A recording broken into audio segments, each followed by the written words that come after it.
Good day, gentle readers. Today is, or was, April 6th, 2024. Today in moment and motion, more of geometry is motion, and truth is regular. Truth is regular and not ultimately untrue. And geometry is motion, and with the projective in perspection and the perspective in projection. This is helping to relay that the objects of mathematics from the perfect circle, about the most usual first form that simply arises as a straight line or a perfect circle, that it results from the fundamental principles of axiomless natural deduction, that this sort of axiomless geometry arises from a theory of points and spaces, or point and space, or space points, either way, every way, to arrive at that a continuum then is this seamless milieu of the manifold, and then with regards to these things. There's a lot of discussion in the descriptive differential dynamics about the identity dimension. What's this, one might ask? It's that the Cartesian and dimensions basically give us a coordinate setting for things that relate in the orthogonal and the straight. And it's great. And then with regards to zero and otherwise singularities, is that as well, it helps to affect that this same linear classical impulse, which is so classical, is as well this superclassical singularity with regards to that the origin is as of this point in the space. And then the identity dimension is just a line out through the coordinates being equal. It's just x equals y equals z equals dot dot dot, each of the dimensions, that it becomes this seam, this crease in all the space. And that then it's possible to reflect on that and reflect about that, the inverse and reciprocal, the reflection about the symmetrical of this continuous and manifold, that it results that these are the kind of ideas in the geometry that help to provide some of this mathematical perspective on the number line and then the higher level concepts that arises from analysis and the properties of the configuration of these objects, their models in the mathematical world, that these are kind of some of the touchstones here of the discussion about that geometry is motion. So what that got into is more recently about the higher orders of acceleration. It's unbounded. Any first movement is a first movement in all the higher orders of acceleration. So that's usually kind of figured out that in the middle today that results force equals mass times acceleration. That the acceleration is the change in the driver of the change vis-a-vis things at rest and things in motion.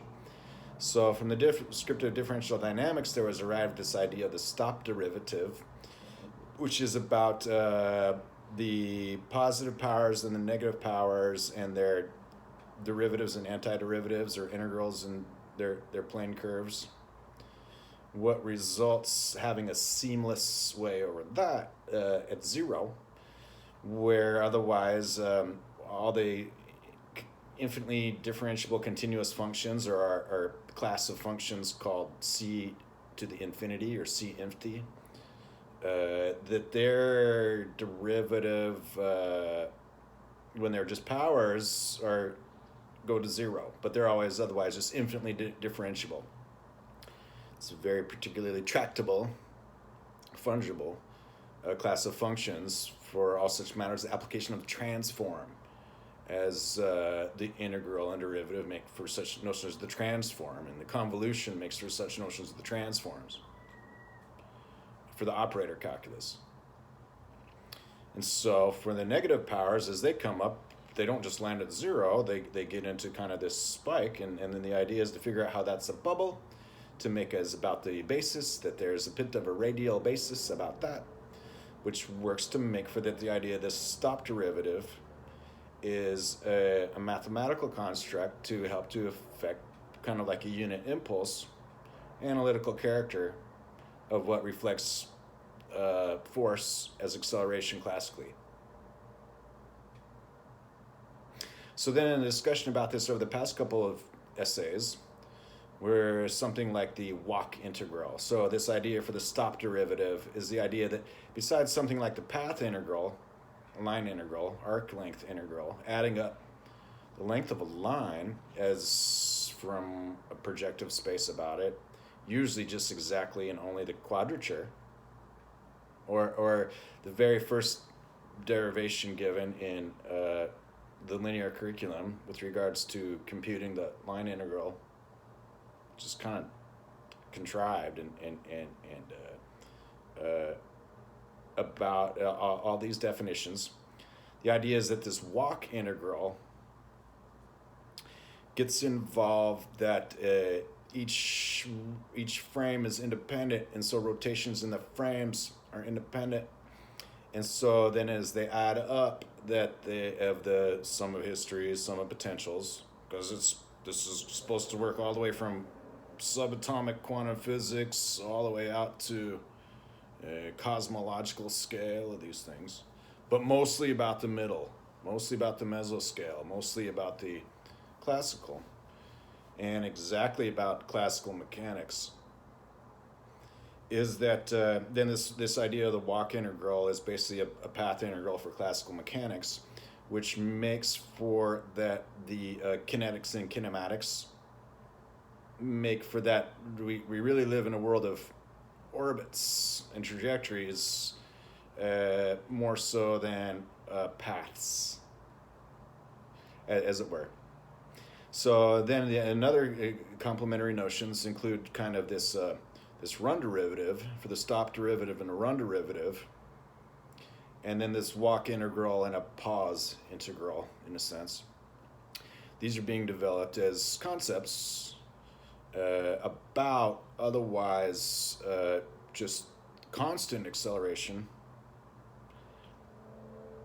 and no higher orders vis-a-vis all the higher orders are smooth acceleration, smooth deceleration, and meeting and parting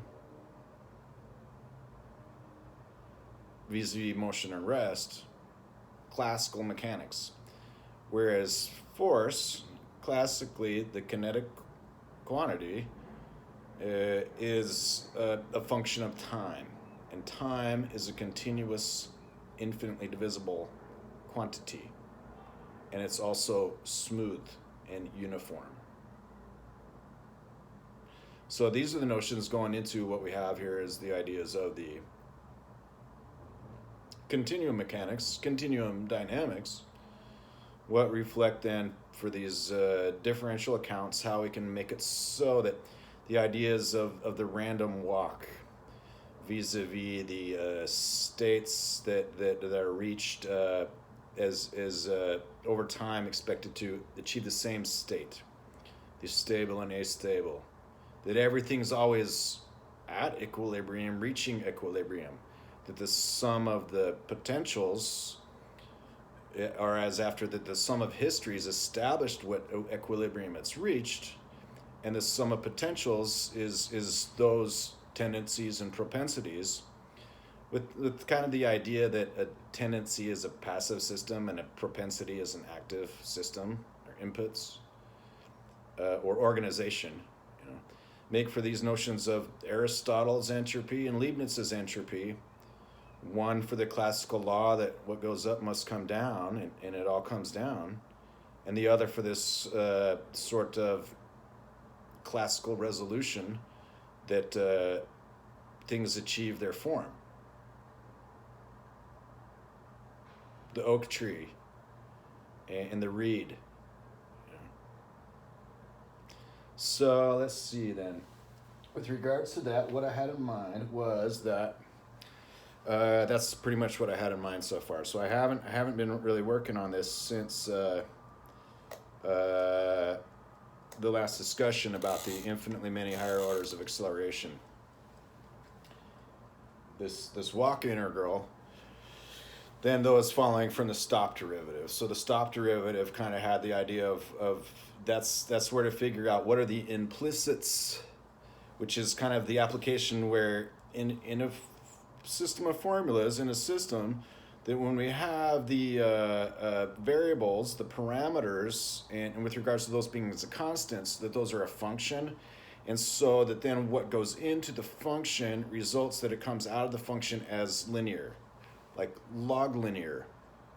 Or otherwise, with regards to these implicits, that then the implicits identify for a particular differential system that may or may not otherwise have a dynamics in its behavior, exactly the case that makes it so for that it's kind of got statics in behavior and it's linear in its behavior. So these are the things that got into mostly the definition of the stop derivative, and that the notions of that identity dimension and various kinds of analysis making for these things also reflect on that with regards to the hyperbola, as on the one hand just being a function that comes down from infinity and smoothly connects to 1, 1 and then goes out to infinity, and also that scaled to a 1 by 1 box itself looks like a straight line connecting to an opposite direction or orthogonal direction straight line, with regards to whether that's a 90-degree turn or that it's toothless, that it's smooth there. With regards to that and the hat analysis, with the idea of flipping that over 3/4 of the way, making triangular waves out of that, and making for Fourier style and the Taylor style analysis, and those together with what's called this D'Alembert Maclaurin or Clairaut Maclaurin, those being the trivial cases of the Fourier style analysis and the Taylor style analysis with regards to periodic functions and infinite expressions in those, their coefficients, as they vanish and the initial terms are significant, and power terms and power series one way, vis-a-vis that the stop derivative gets into the positive and negative, the power series, the double power series. So these are the kinds of ideas that have been kind of being developed here to help kind of then what gets into resulting in the middle, how to frame the classical motion, and as well with regards to these super classical concepts, how they come back together to make pretty much simple concepts that result a way to help identify and characterize the milieu of classical mechanics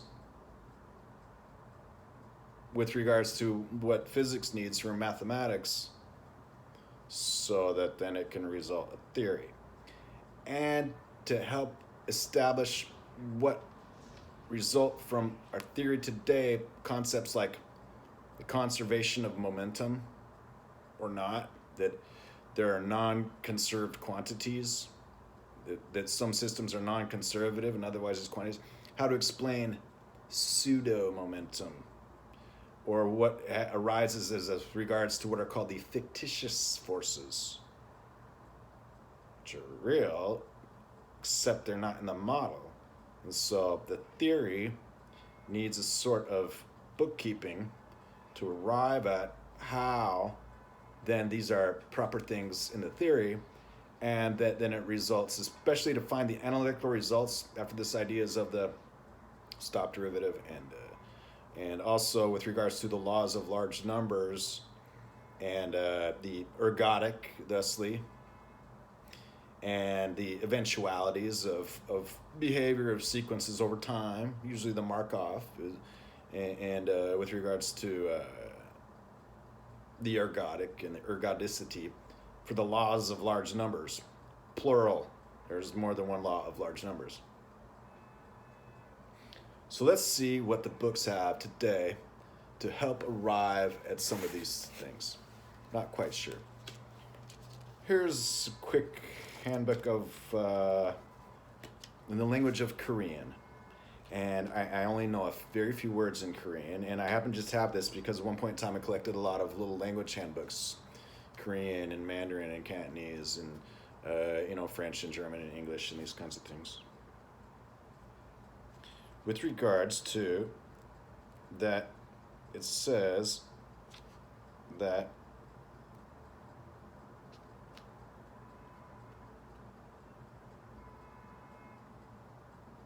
number is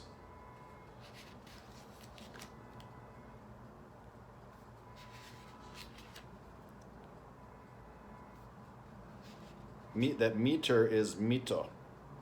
So oftentimes we call that a loan word.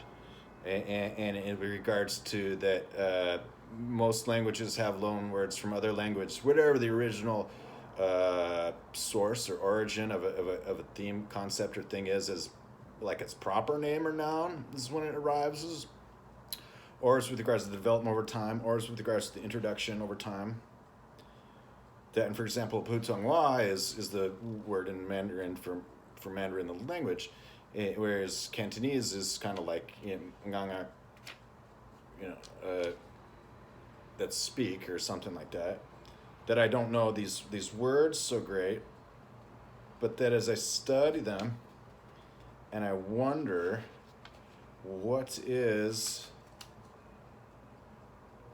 mathematics or the number, it might just be the same word. And so there's not much more to say about this with regards to this only being a very, very, very, very, very brief phrase book. That number is called su-cha.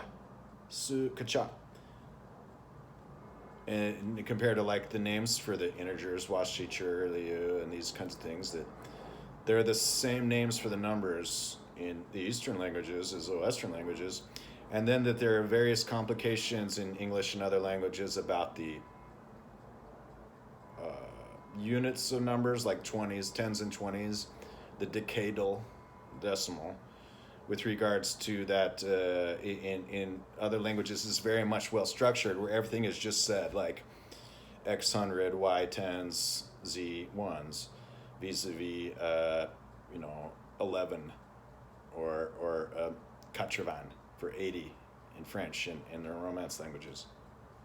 So anyways, that's just to say that the words end up being the same, the concepts end up being the same, and as far as mathematics is concerned, it's the universe of itself, and so the way we can approach this is the same for about everything. So in terms of measurements and quantities and the alphabet and these kinds of things, such a brief phrase book can help to study the numbers that we have in the Korean form for the Chinese derived form, that 0 is Yongkong, 1 is Hana or Il, and then 2 is Tul and E, and 3 is Set. The Korean reads like Hana, Tul, Set, Net, Tasot, Yosot, Ilgap, Yodel, Ahap, Yol, up to 10.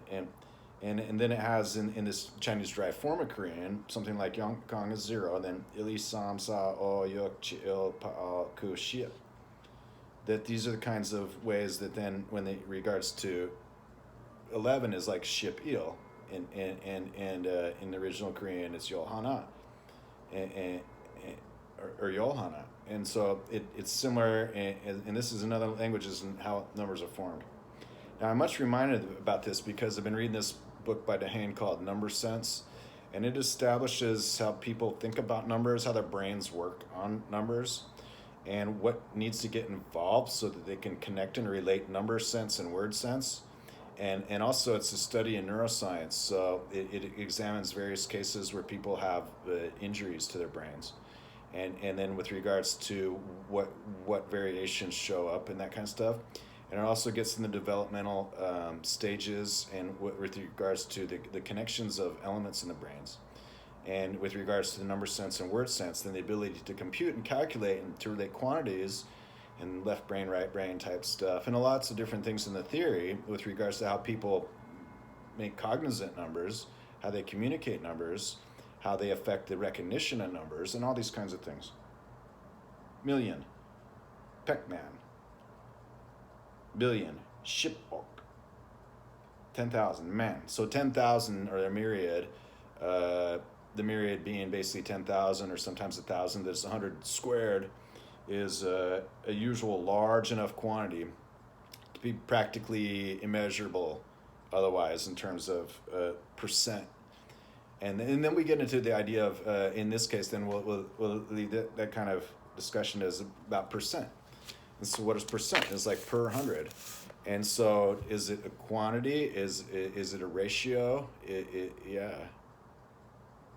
And so that basically reflects that its interpretation is about the modular, getting back to the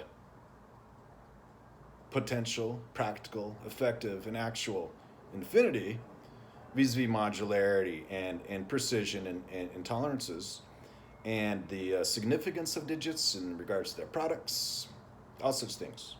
So percent is a most usual sort of concept, affecting to relay both ratio and proportion.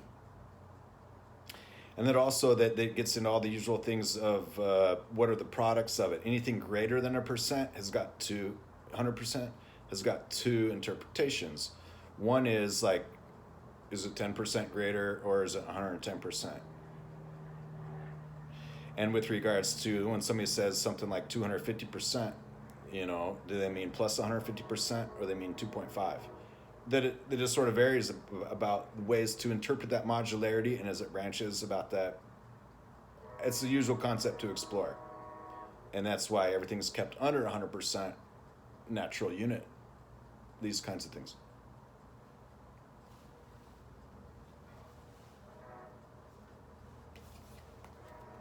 So this is Steiner's book, which we were reading last time. I wonder if this history of science now has something about the differential. And I don't know if it's been so consulted yet so far with regards to the differential. Declination.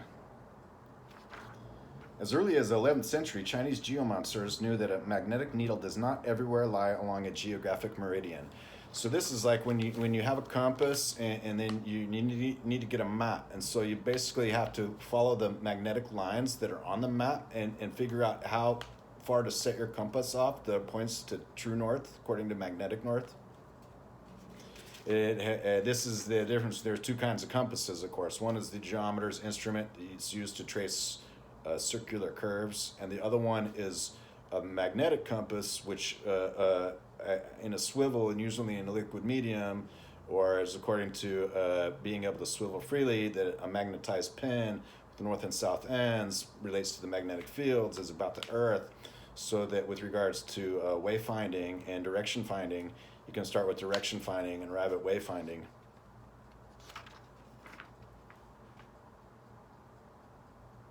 With regards to that being part of the geodetic survey. So we have the geodetic survey with regards to the force of gravity, measured according to accurate timekeeping apparatuses and accelerometers, and then the force of the magnetic field. And there's been some consideration about that today. It was like, what's going on with that? Is the Earth flipping over? Is it just the field? How fast is that happening? The usual idea being it's in geologic time, and so it really doesn't matter. But it's good to know when you're trying to understand the sum of histories and the sum of potentials that it's all one theory.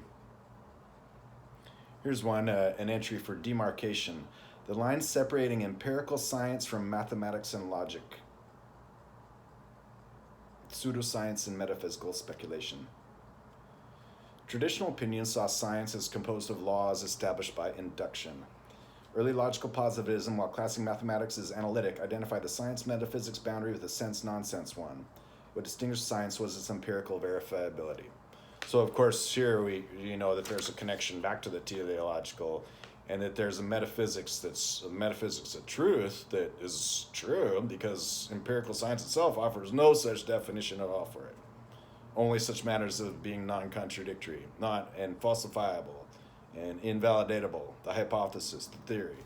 So logical positivism here is a stronger logical positivism, well advised by a metaphysics that's our technical philosophy.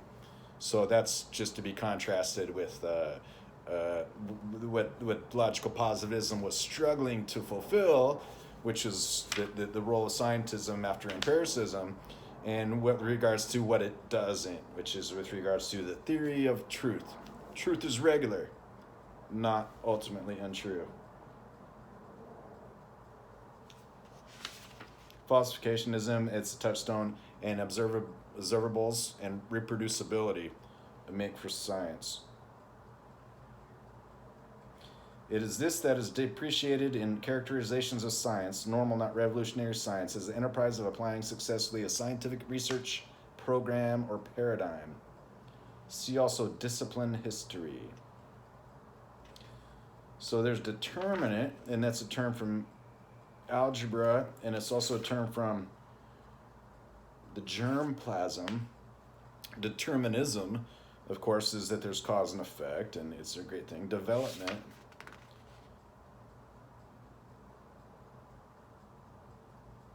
We have this notion of the Aristotelian and the Leibnizian entropy. It's development. Diagnosis. Dialectic. The dialectic is, first of all, it's like, it's an argument any one way. And then later for Hegel, it's like, you're going to have to fix it when it's wrong. So, make it a synthesis and analysis and the synthesis after the antithesis. And then there's this fuller dialectic is like, the dialectic is all the things. So for Hegel, reality is thought. And so dialectical logic is ontologic. And we get into talk about ideas and thoughts. And see, throughout its complex history, 4 basic strands of meaning in dialectic stand out. A, opposition or conflict of forces. So this is that they're resolved. This is the square of opposition. B, discursive argumentation, recently revived in Neo-Socratic form by J. Habermas. That's one-sided. C, non-rigid thinking of the sort which, subject to empirical, logical, and contextual controls, plays a crucial role in scientific discovery. So this is kind of what I'm talking about. It says open texture. And D, causally generated, conceptualized presentations of social objects, including beliefs. In contrast to analytical thought, dialectical thinking signifies normatively conceptual flexibility and novelty, and descriptively processes of conceptual transformation and change. Science. Science, with regards to these principles that somehow truth is regular and geometry is motion.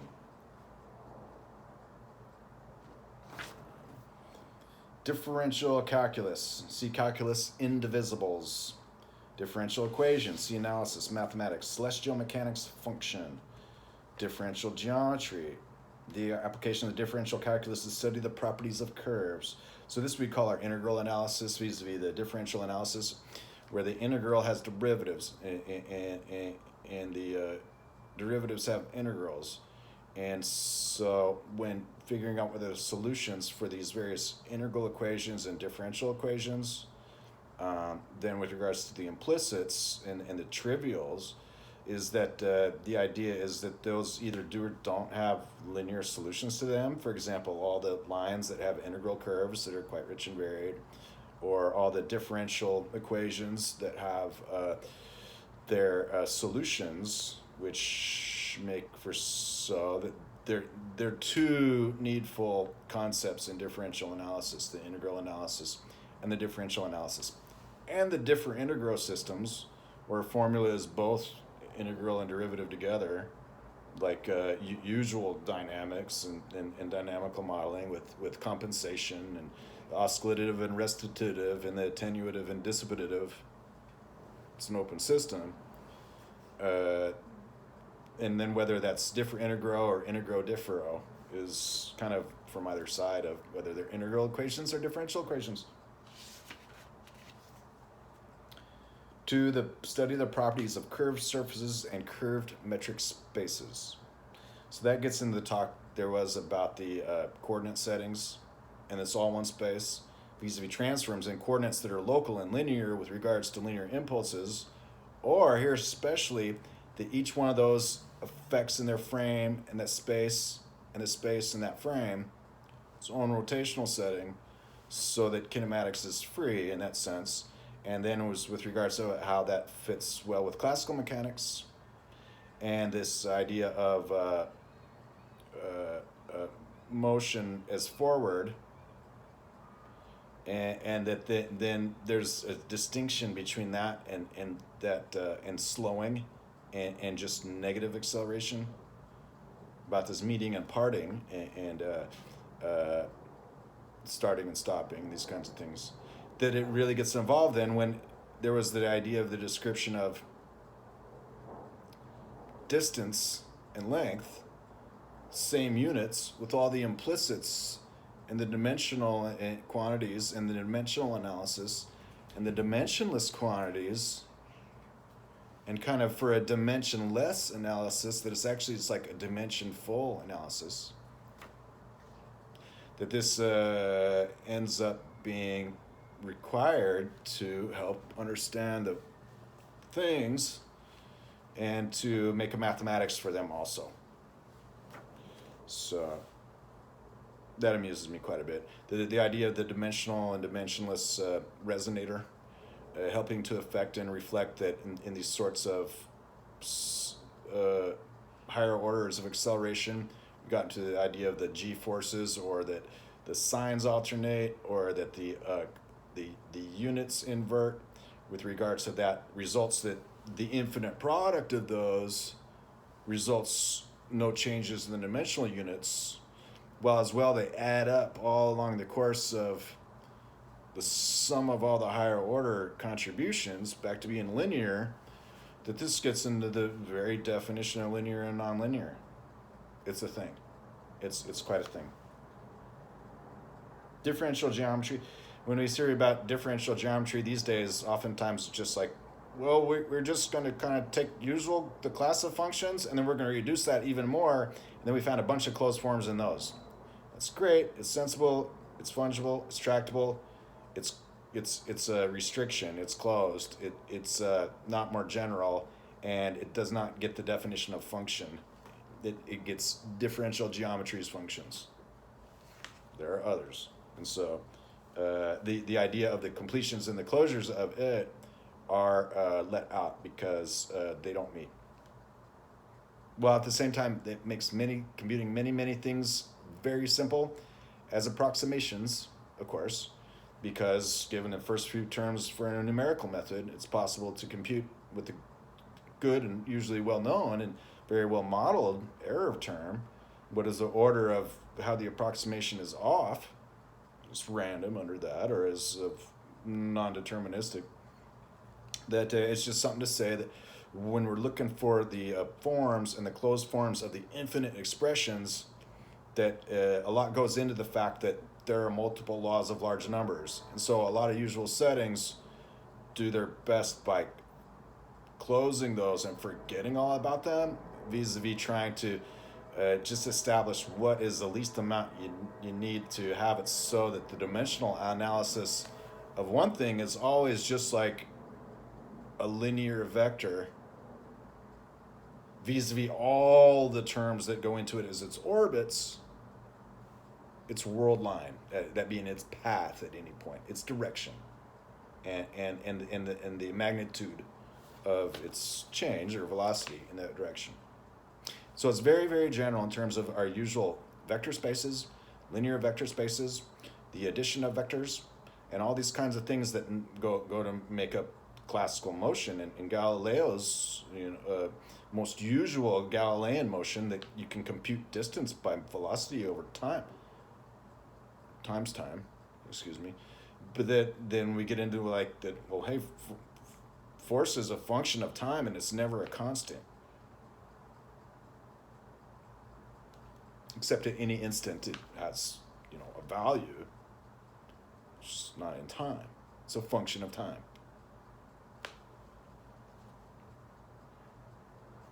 So in this sense, sometimes the study of geometry is like, it's not in motion. That's a perspective. It's a projection. The idea is that then the changes in the dynamics bring this back in, reel this back in.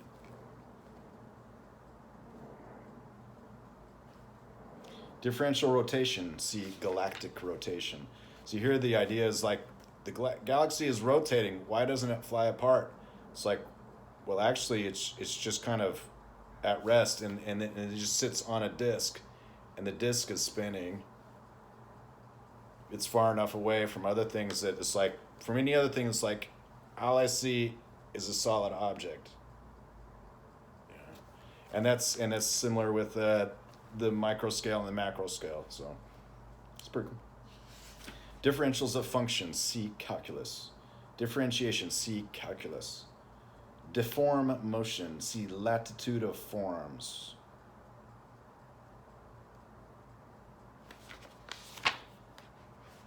So here's an entry for the Erlangen program and the Langlands program.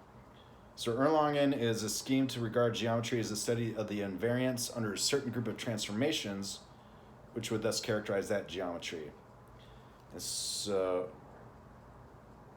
latitude of forms is something that, this is just a term I want to see if it mentions it, what it says it's about. Indiscernibility of identicals. Now, and it says a C. Leibniz law.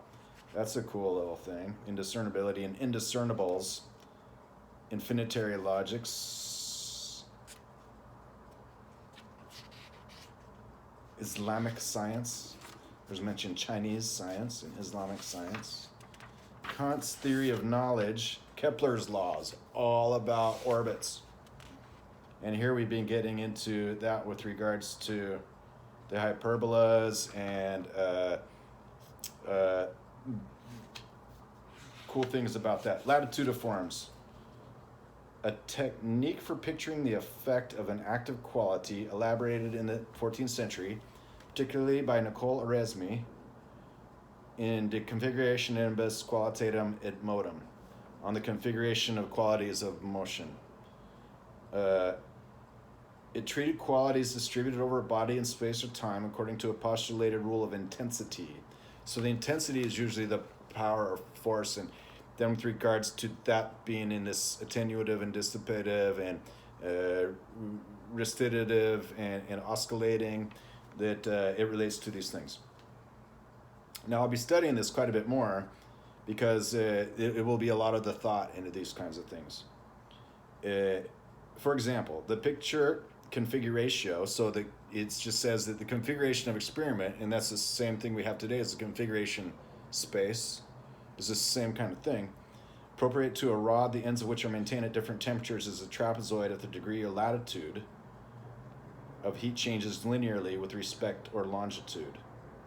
So it's relating a difference between latitude and longitude that usually we only assign to measurements about a spherical globe. And with regards to then what that means in terms of degree and distance,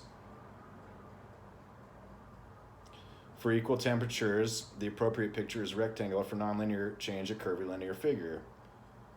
More complicated pictures. So this is usually for making diagrams where what results is the tautochronous in the same time, or isochronous in the same time, or the shortest times in the same time, is a line vis-a-vis, according like the log linear. That the log linear is the very most usual idea of that two things are on different orders of scale, but when you divide out the implicit, the log on the one side, that's a straight line down the chart because they're related according to these orders. Velocity was taken as the latitude of motion, either time or more commonly space as a longitude related to the latitude according to the stated rule. So for moment in motion, this will be a very great concept. And I've kind of heard some of this before, but I didn't really associate it yet. So I'll be looking at this as the important process of finding from the library and the stacks the classical, then that goes into equipping the modern super classical with these same notions. And so this study was from the 14th century, around 1320 to 1382, or year 1350. Velocity was taken as latitude of motion.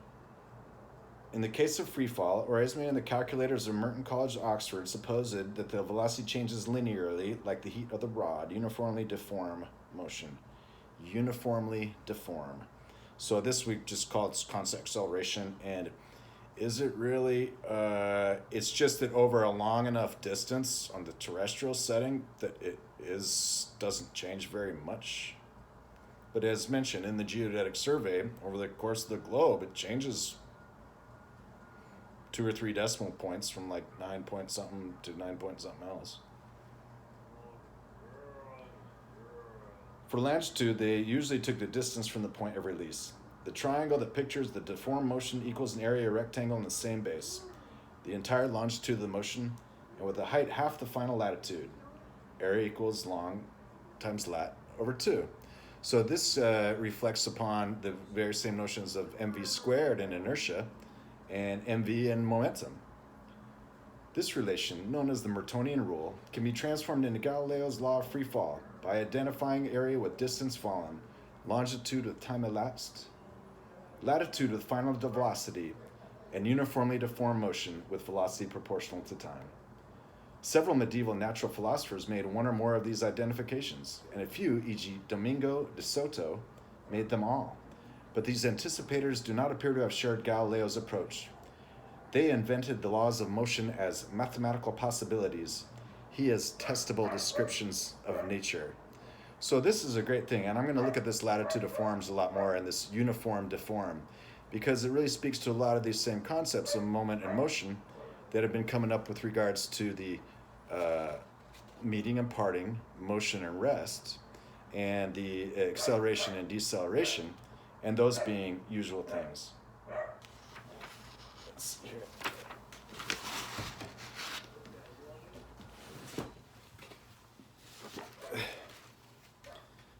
So yeah, with regards to that, and then exactly to the this latitude of forms, I'm very happy to have discovered this in this dictionary of science, the history of, that I would reflect very well on that. That will have a lot more of the context that will be relevant to moment and motion this day.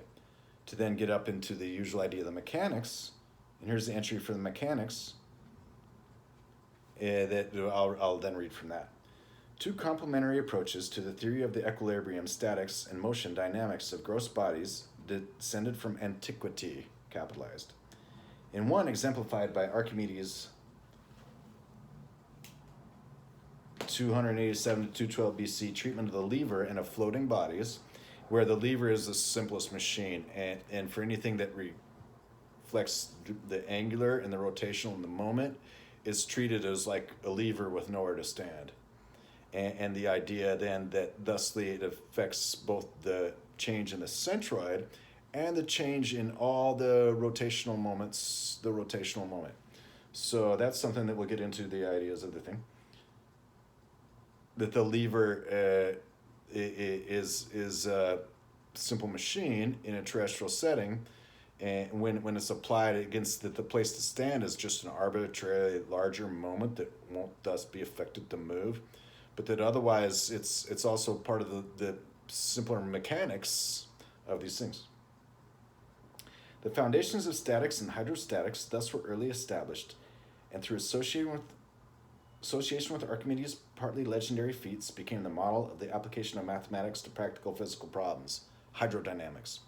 So this really speaks to the Oresme's idea of the latitude of forms, and the idea that it's just trying to get it figured out for mathematics, vis-a-vis what ends up being what we can measure, and that it's really subject to the classical, and also that the formulas are very simple and linear and closed at any given time. Helps a lot to affect on and reflect on what these higher orders of acceleration can have defined for them this kind of way. The foundations of statics and hydrostatics. The second approach, exemplified by Aristotle's teachings about motion, works with the essences and accidents of bodies as they appear to be. Several principles fundamental to medieval and Renaissance natural philosophy resulted.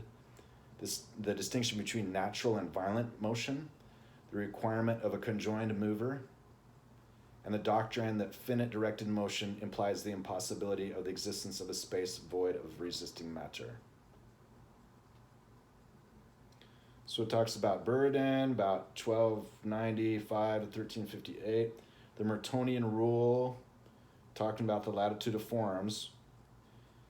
Famous in the 14th century for its calculators, in motion uniformly accelerated from rest to a velocity v. See, it's uniform or constant acceleration. The total distance traversed is the same as that covered in the same time by motion at a constant velocity v over 2. So that's kind of the idea of the stop derivative. It's like it comes to that same distance.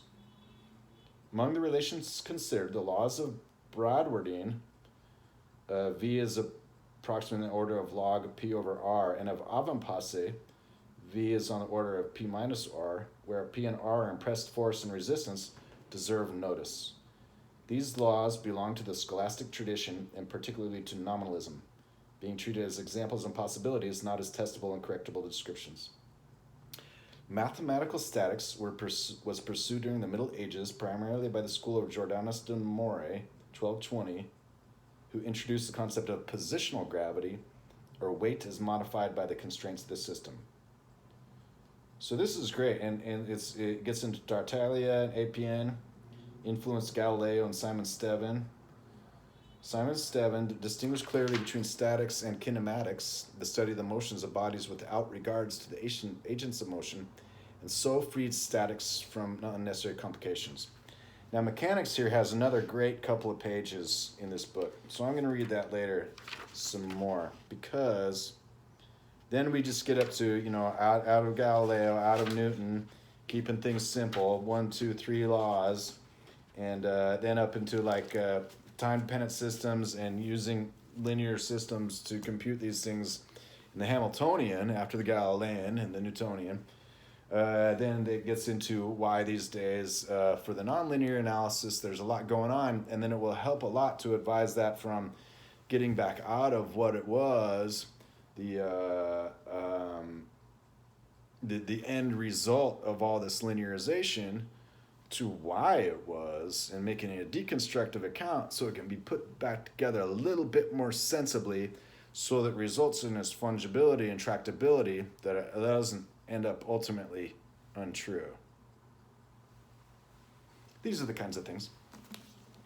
Now, I don't really recall where we left off reading from D'Espagnat. So what I'd like to do, though, is read from Bernard D'Espagnat's on the philosophy of physics, on physics and philosophy, a bit more as from where we left off. Because where we left off, he was considering that the real interpretation of quantum mechanics, particles, it's the theory of particles, has that it's known that it has particle-wave duality. And so then there is the idea that for particles, that particles actually exist. And then that they'll behave as waves. So do they really even exist? That's the idea of this real wave. And then as with regards to then how do they exist, is whether about the marks and the notions of the electron physics, the ultraviolet catastrophe, spectrum lines, and then those being discrete values vis-a-vis continuous quantities, which would add up to infinity, or the varying continuously. With regards to then these days that there are these things like the fractional Hall effect, Zeeman effect, and other things that are basically also including beta decay and muon physics that are continuous again. They're like, well, no, it doesn't add up unless they're continuous again. So the idea then that D'Espagnat is kind of trying to look at the whole 20th century apparatus of quantum mechanics that is made for the statistical ensemble, the stochastic, which means statistical. And so the statistical ensemble is like, well, now add up all these probabilities and get an idea of the overall probabilities from these tendencies and propensities of things as they attenuate and dissipate as they oscillate and are recitative. that these are the kinds of things that we have going on. So where Despaigne left off is he said, well, yeah, the pilot wave is kind of real. Let's see. In this respect, let us finally remember that, as is well known, one of the difficulties radical idealism, which makes awareness primary, has to cope with is the plurality of minds, or in other words, of the eyes. So yeah, this where we left off reading was this notion of, well, what about quantum consciousness? Does it really matter if there's an observer there? What does that mean? And it's like, well, no, it's not necessarily that at all. You know, the tree falls in the forest and it doesn't make a sound, and whether or not we're there to hear it. And then people have their own theories and their own sensory apparatus, and there's a disconnect between that active and passive thing, between an entire intersubjectivity, which seems to be his goal, that really it seems like Despaigne is reaching for an interobjectivity instead of an intersubjectivity, which would at least allow everybody to be on the same page about these things. With regards to then how that works is that it involves, again, this stronger logicism and stronger positivism to make it so that it's possible for the conscientious person to have that there's this theory of truth, and that it can be arrived at that truth is regular and mathematics is analytic, and the geometry is motion, vis-a-vis that geometry is a diagram, geometry is a picture, that it is still so that perspective and projection make for those are acts, not just states, that they're being and becoming. It's about motion and rest. It's about dynamics, which is about mechanics. So there's lots to be said that these kinds of ideas is introduced by the latitude of forms, or this differintegro or integrodiffero systems really come together as a holistic thing, and then that for a stronger mathematical Platonism, that it's always existed and we just discover it.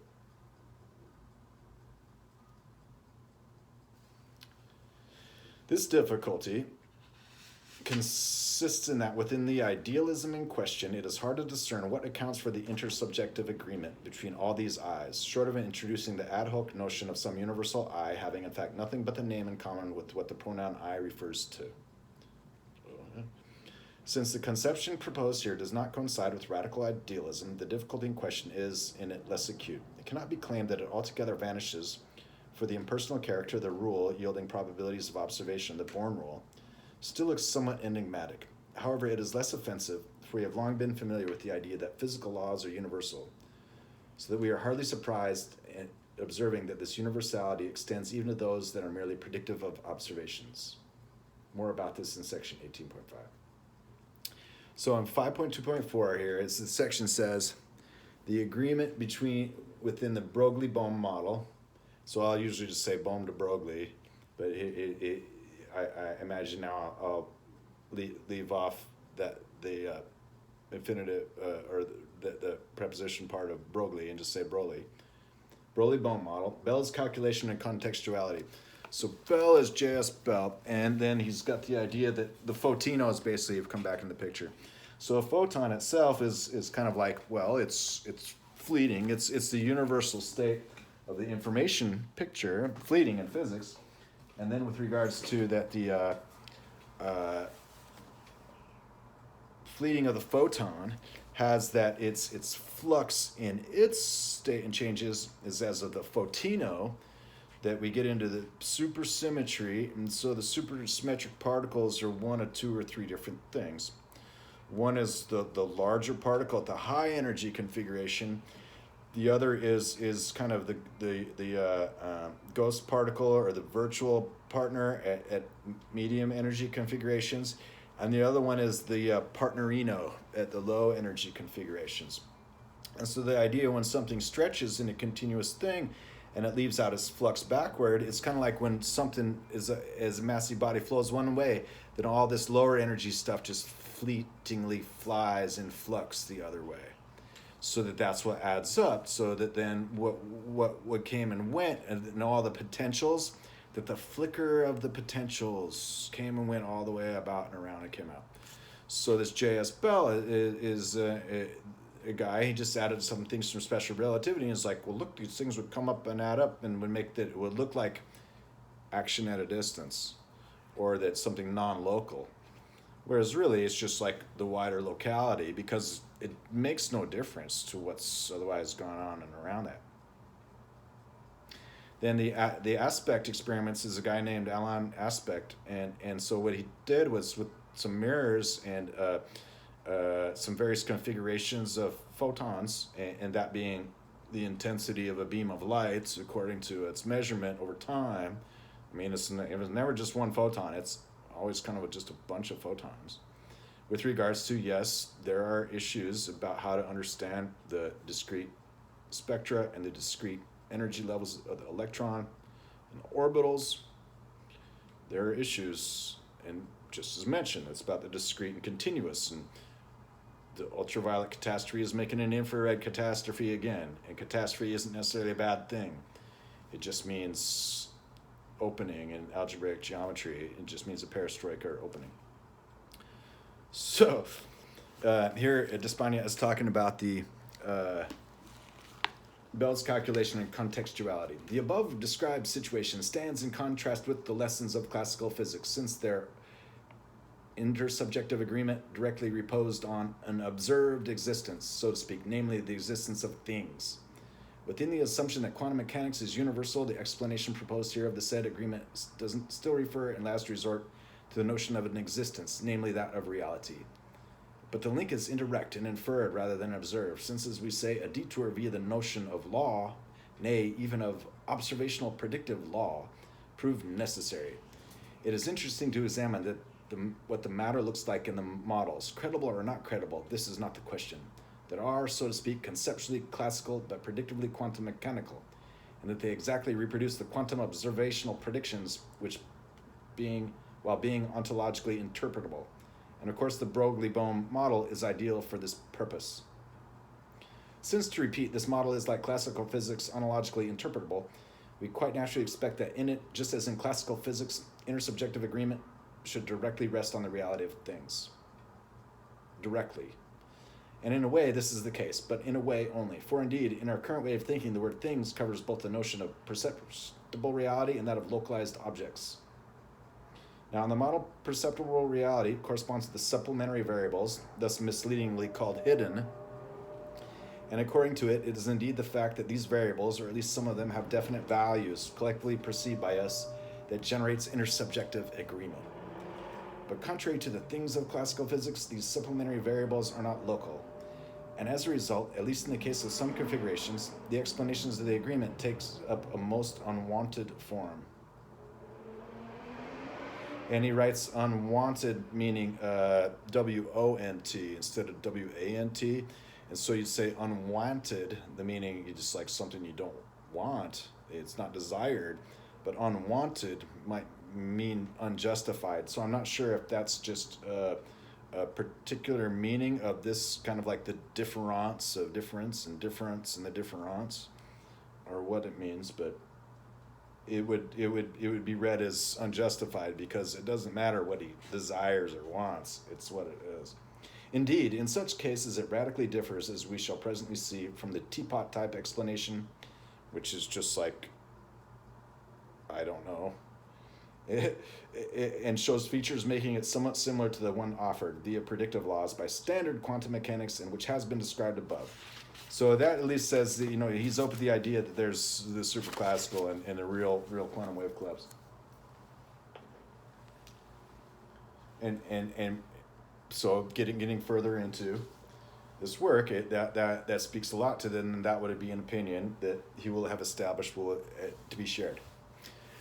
Well, gentle readers, I shall wish you a good day, and I shall hope that this talk briefly that we just got into, first of all, the ideas of the desiderata and requirements of mathematical framework for superclassical notions of the classical for this sum of histories, sum of potentials theory, where truth is regular, not ultimately untrue, and geometry is motion and perspective and projective. then that the idea of the stop derivative and its complement the walk integral, and its complement the run derivative, and its complement the pause integral are going to add up to make for these ideas where it's kind of well established then that the classical mechanics is having a wider context, and especially that just like the idea of gravity as after Fatio and LeSage, and that there's some kind of push gravity, the universe just pushing everything together instead of just like a pull gravity, objects doing work out of nothing to gravitate. That can be made more modern again to make like a fall gravity with these, again, super classical models of flow and flux. That this latitude of forms is going to go a long ways into helping establish what's going on with moment and motion in a world where a lever needs not a place for what it applies. So long.